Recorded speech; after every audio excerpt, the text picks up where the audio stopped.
할렐루야. 잘 주무셨습니까? 아침 저녁으로 서늘하니 여러분들 건강 주의하시길 바랍니다. 기도하겠습니다. 아버지 하나님, 오늘도 우리에게 하나님의 은혜를 더하여 주셔서 새로운 생명 주시고 또 새로운 날을 주셔서 감사드립니다. 하나님, 우리에게 허락하신 이 귀한 날 하나님을 섬기며 예비하며 출발하기를 원합니다. 그리고 매 순간순간 하나님께 예비하며 하나님 중심으로 살아가기를 원합니다. 우리에게 지혜를 더하여 주시고 믿음을 더하여 주셔서 순종의 역사를 써내려갈 수 있도록 하여 주옵소서. 또한 우리 주변에 있는 사람들을 예수님의 마음을 가지고 섬기게 하여 주시며 그들을 배려하고 그들에게 양보하며 또한 나보다는 다른 사람들을 먼저 생각하는 그런 삶을 살아갈 수 있도록 인도하여 주옵소서. 주님, 오늘도 우리를 말씀으로 다스려 주시고 우리의 삶이 하나님의 말씀 위에 서는 귀한 삶이 될 수 있도록 인도하여 주시옵소서. 예수 그리스도의 이름으로 기도하옵나이다. 아멘. 다 함께 찬송가 450장 찬양 드립니다.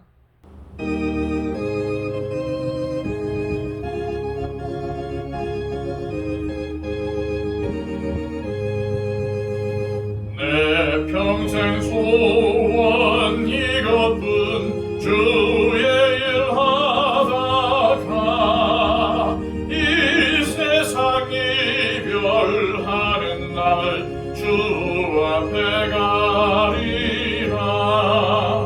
금같이 헛된 세상 일 취할 것 무엇냐.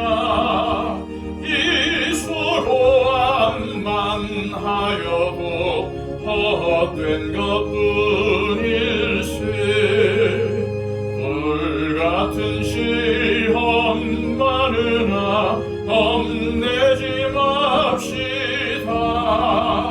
구주의 권능 크시니 이기고 남겠네. 금보다 귀한 믿음은 참 보배 되도다.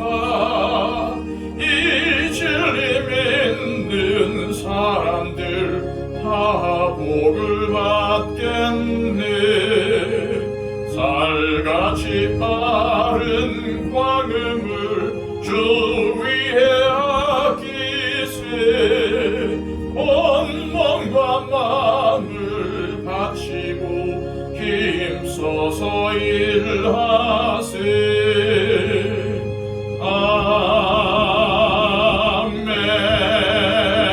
아멘. 이 시간 우리에게 주시는 하나님의 말씀은 신약성경 고린도전서 3장 1절에서 9절까지의 말씀입니다. 신약성경 265쪽입니다. 형제들아, 내가 신령한 자들을 대함과 같이 너희에게 말할 수 없어서 육신에 속한 자 곧 그리스도 안에서 어린 아이들을 대함과 같이 하노라. 내가 너희를 젖으로 먹이고 밥으로 아니하였노니 이는 너희가 감당하지 못하였음이거니와 지금도 못하리라. 너희는 아직도 육신에 속한 자로다. 너희 가운데 시기와 분쟁이 있으니 어찌 육신에 속하여 사람을 따라 행함이 아니리요. 어떤 이는 말하되 나는 바울에게라 하고 다른 이는 나는 아볼로에게라 하니 너희가 육의 사람이 아니리요. 그런즉 아볼로는 무엇이며 바울은 무엇이냐. 그들은 주께서 각각 주신 대로 너희로 하여금 믿게 한 사역자들이니라. 나는 심었고 아볼로는 물을 주었을 때 오직 하나님께서 자라나게 하셨나니 그런즉 심는 이나 물 주는 이는 아무것도 아니로되 오직 자라게 하시는 이는 하나님뿐이니라. 심는 이와 물 주는 이는 한 가지이나 각각 자기가 일한 대로 자기의 상을 받으리라.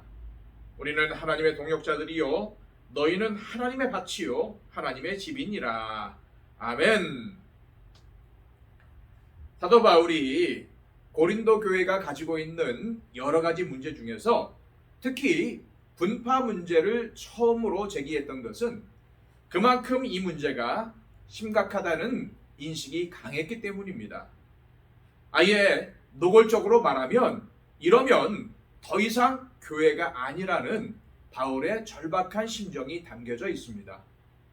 바울은 이 문제가 얼마나 심각한 것인지를 일깨워주기 위해 예수님의 몸까지 예로 들어야 했습니다.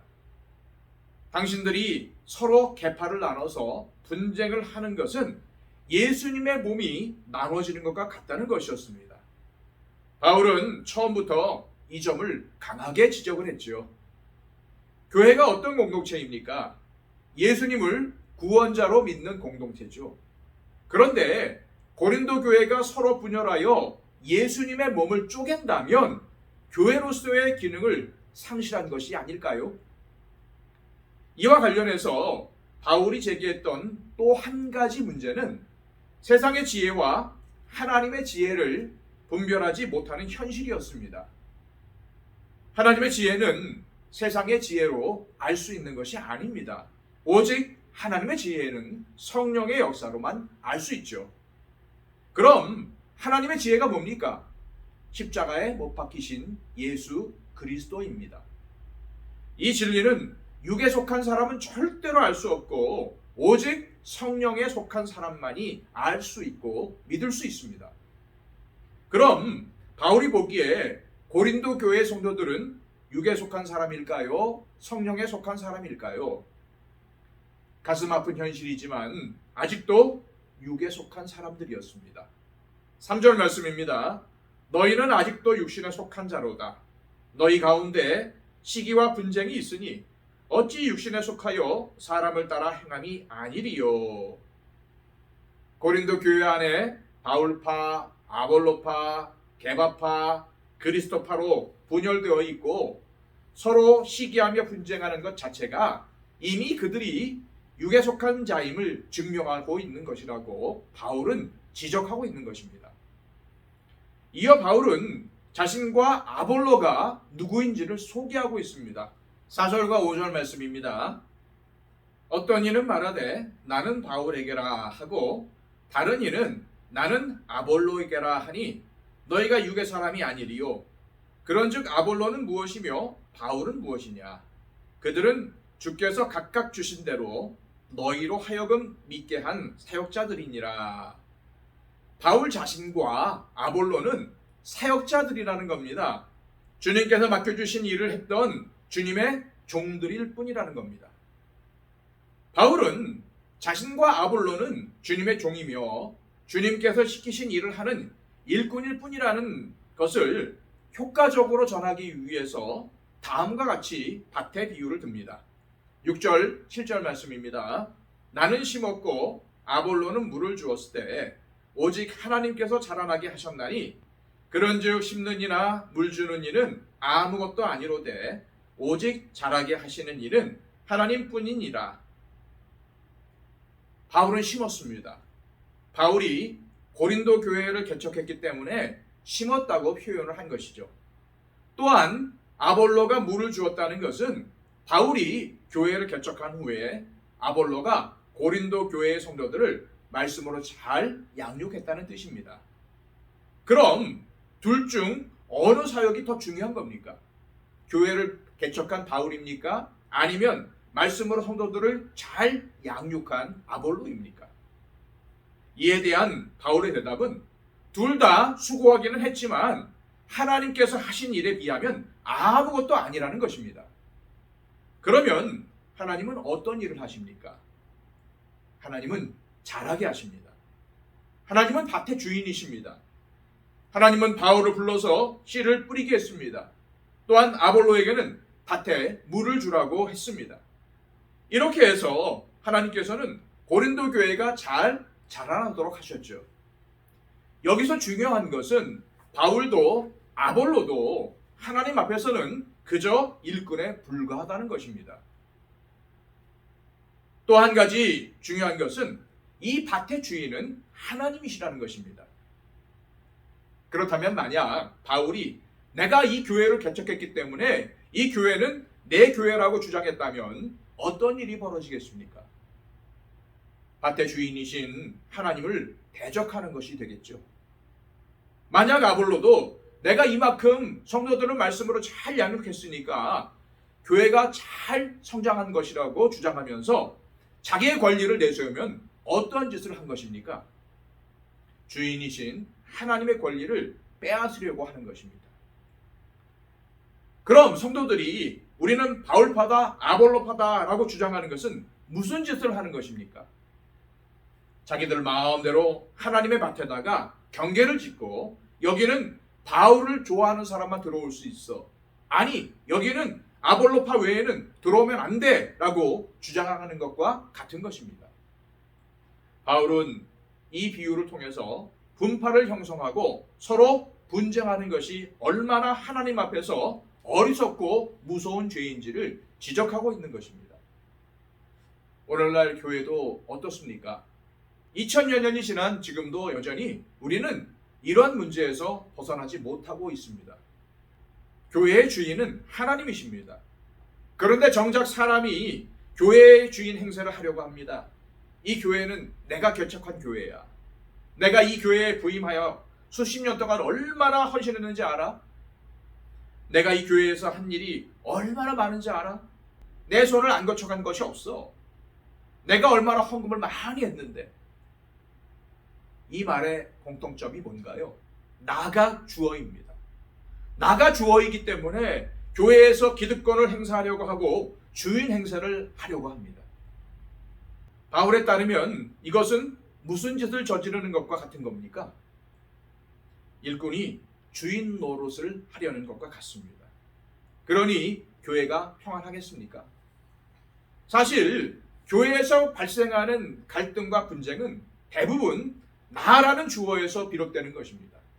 주인도 아니면서 주인 행세를 하려고 하기 때문에 교회가 교회다움을 잃어버리게 되는 것이죠. 바울이나 아볼로나 다 같이 하나님의 일꾼으로 부르심을 받았다면 또 각자 하나님께서 시키신 일을 하는 것뿐이라는 인식이 자리 잡고 있다면 시기나 경쟁이 필요할까요? 교회에서 덜 중요한 사역과 더 중요한 사역으로 나누는 것이 과연 무슨 의미가 있을까요? 하지만 현실적으로 우리는 어떻습니까? 더 중요한 일을 하는 사람, 덜 중요한 일을 하는 사람을 어떠한 식으로든 구별짓고 있지는 않습니까? 그런데 적어도 오늘 본문에서 바울은 중요한 사실을 전하고 있습니다. 우리는 모두 하나님의 동역자들이라는 것입니다. 서리 집사나 권사나 안수 집사나 장로나 목사나 다 하나님의 동역자들입니다. 바울은 이렇게 말합니다. 8절과 9절 말씀입니다. 그런즉 심는 이와 물 주는 이는 한 가지이나 각각 자기가 일한 대로 자기의 상을 받으리라. 우리는 하나님의 동역자들이요 너희는 하나님의 밭이요 하나님의 집이니라. 먼저 바울은 자신과 아볼로는 하나라는 점을 강조하고 있습니다. 또 각자 수고한 대로 자기의 몫을 받게 될 것임을 강조하고 있습니다. 즉 각자에게 주어진 하나님의 상급이 있다는 것이죠. 그러면서 다음으로 바울이 강조한 것은 우리는 다 하나님의 동역자들이라는 것입니다. 하나님 나라를 위해서 함께 섬기고 헌신하기 위해서 이 교회로 부름받은 주님의 동역자들이라는 것이죠. 특히 바울은 이 사실을 전하면서 우리가 하나님의 밭이며 하나님의 집, 즉 교회라는 사실을 일깨워주고 있습니다. 우리가 하나님의 밭이며 집이라는 사실, 즉 우리가 함께 모여서 주님의 교회를 이루었다는 것과 우리가 함께 하나님의 일꾼이며 서로 동역하는 사람들이라는 사실을 잘 알고 있다면 결코 분파와 분쟁, 시기나 경쟁과 같은 어리석은 짓을 하지 않을 것입니다. 만약 누군가 교회에 분란을 일으키려고 하거나 세력 다툼을 벌이려고 해도 그런 어리석은 짓에 함께하려 하지 않을 것입니다. 적어도 하나님의 것을 탐하거나 빼앗으려고 하면 안 되지 않겠습니까? 우리는 나라고 하는 주어를 내려놔야 합니다. 대신 그 자리에는 하나님이라는 주어가 들어가야 합니다. 우리는 교회를 섬길 때에 나보다 우리라고 하는 공동체를 더 중요하게 생각해야 합니다. 동역의 정신이 중요합니다. 동역한다는 것은 사실 쉬운 일이 아닙니다. 그래도 우리는 동역의 가치를 포기해서는 안 됩니다. 그게 교회의 주인 되신 주님의 뜻이기 때문입니다. 이 시간 기도하실 때 주님, 우리가 나라는 주어를 내려놓고 주님이라는 주어를 우리 인생 가운데 채우며 나보다는 주님을 더 중요하게 생각하는 믿음의 삶을 살게 해달라고 기도하시고, 교회 안에서 나로 인해서 분쟁이나 경쟁이 일어나는 것이 아니라 화합하고 협력하여 하나된 공동체를 이루게 해달라고, 또 우리 교회와 성도들이 더 성장하고 부흥하는 역사가 나타나게 해달라고 기도하시기를 바랍니다. 오늘도 복음을 들고 온 세계를 누비며 복음을 전파하는 선교사님들의 사역을 위해 기도해 주시고, 우리 교회 안에 육체적인 질병이나 또 여러 가지 약함으로 인하여서 기도하는 분들, 또 여러 가지 문제로 인하여서 기도하는 분들을 위해서 함께 중보해 주시기를 바랍니다. 우리 다 함께 기도하겠습니다.